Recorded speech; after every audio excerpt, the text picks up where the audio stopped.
وعربا سيجارة وقلبية إن أنا بقول مهد عليو جودهان عيدا كحوجة دارك الصوماليين ما شوطون هجوجو سدا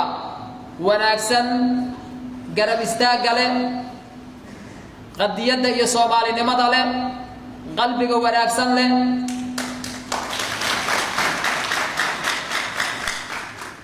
بس الشيء ده أسكال دوان إنتهى جوجا يقلا صار شقيان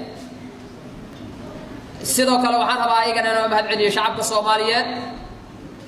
oo runtii howlaha aan hayno ayagana runtii u ah laf dhabar gacanta ay nasiinayaan ciidamada xoogga dalka Soomaaliyeed iyo guud ahaan ciidamada qalabka sida ay u shaqeynayaan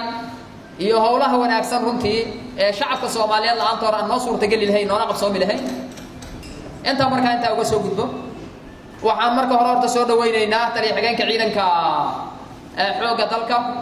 iyo taliyaha ciidanka dhulka